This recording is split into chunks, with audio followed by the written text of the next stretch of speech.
What's up, y'all? It's your man, Dad Dude, bringing you guys another video. So the Panthers managed to win the battle of bad teams and beat the Broncos, and being that they won, should Sam Darnold remain the starter? Now, before I answer that question, I gotta give the guy props. For as much as I have bashed Sam Darnold, he did go out there and play about as well as we could have hoped.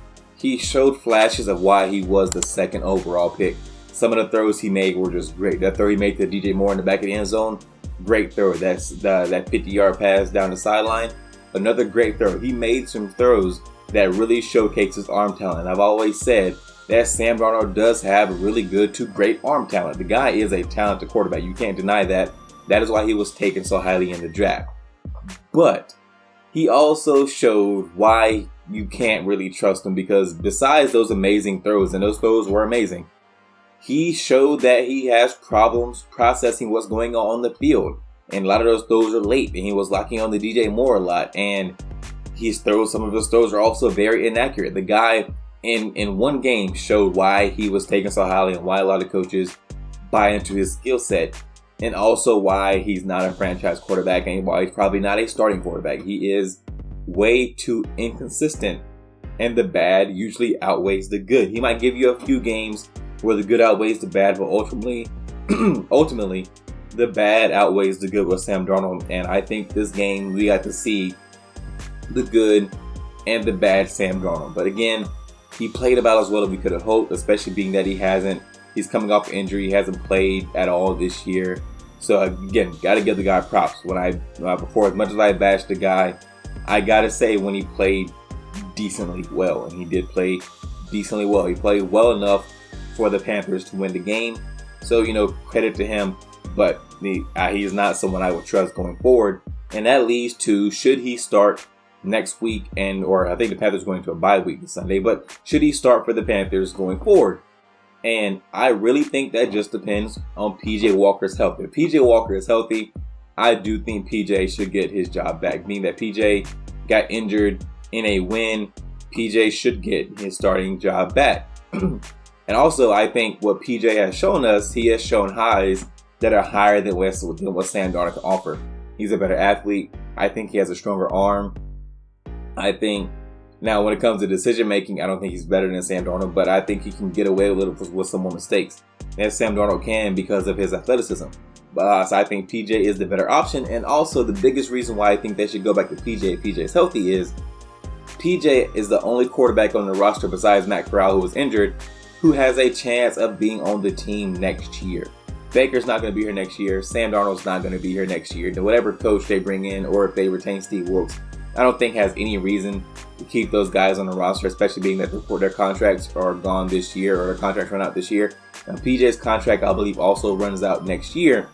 But PJ has shown you that I think he can be a capable backup.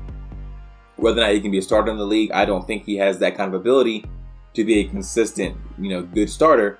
But I think he has the ability to be a really good backup, to be a consistent, solid backup in the NFL, and that has a lot of value. So he is the only quarterback on the roster besides Matt Corral who really has a chance to be here next year. So I think it behooves the coaching staff, or I should say the front office, more to put PJ in the game and evaluate him, because he's the only one who has a chance to be here going forward.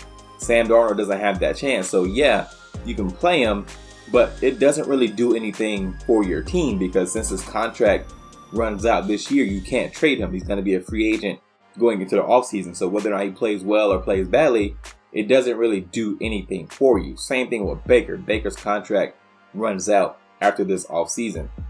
Playing him doesn't really do anything for the team. Now, it would help Baker or Sam because they would get a chance to put good tape out there and maybe get a chance with some other team. But it doesn't do anything for the Panthers. Playing PJ Walker does do something for the Panthers, because PJ is somebody that they might retain going forward. Whether they draft the quarterback, whether they decide that none of the quarterbacks in the draft fit what they're looking for, and maybe they want to go forward and give Matt Corral a chance, or maybe they want to give PJ another shot for a season as a bridge guy, and maybe go into next year and try to draft Caleb Williams, or maybe they see another quarterback coming out next year they might want. Who knows what their plans ultimately are at quarterback, but PJ can fit within whatever those plans are, whereas Sam Darnold and Baker Mayfield really don't. So, yes, Sam managed to go out there and the Panthers won the game and he played decently. And if PJ Walker is still injured, sure, put Sam back out there because at this point there's no real need to put Baker back out there. Even though I'm still of the mind that I don't want to see Sam Darnold playing it down for the team I root for. But as that's past now, he's back out there. I would see no reason to go back to Baker. Might as well keep Sam out there if PJ isn't healthy. But if PJ can play, I don't think it makes any sense to not put PJ back out there and to put Sam back on the bench and let PJ finish out the season. Again, I've mentioned it before in other videos, but this is where it really hurts the Panthers that Matt Corral got injured for the entire season, because this would be the perfect scenario to put in your third round rookie who has a lot of things to work on. You could put him in a low pressure environment. He can go out there, he can make all the mistakes in the world, and it doesn't matter because you're not a contending team. You're not a team that's expected to win. So you could put Matt Corral out there. He could go through all the growing pains. He could make all the rookie mistakes. He could get valuable game experience on a team that is not expected to win, but does have enough talent to win. That would be the perfect scenario for Matt Corral to get game time action. But he's hurt, and I think that really just hurt. It sucks for the Panthers, and it sucks for the fans that Matt Corral got hurt, because it would at least be fun for the fans to watch a rookie go out there and make mistakes. Watching Baker Mayfield, Sam Darnold, and PJ Walker make mistakes, that's not really fun for your fans. That doesn't do anything for you.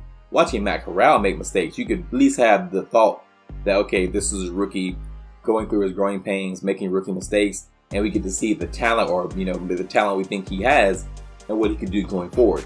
You don't have that with the other guys. So it really just sucks that Matt Corral got hurt. I feel for the guy, because if the Panthers draft a quarterback in the upcoming draft, which I believe they likely will, there goes his chance with the Panthers, I think, to start. If he hadn't gotten hurt, he would have a real chance to come in and win the starting job for the Panthers, win the role as the franchise QB. Now he may not get that chance. He may never get that chance. If he gets relegated to like a journeyman role, he may never get that chance, which really sucks for him. And it sucks for the Panthers that they didn't get to evaluate him this year. But so yeah, back to Sam Darnold. If PJ is healthy, put PJ back out there. But if PJ can't go, then I guess Sam Darnold is your best option.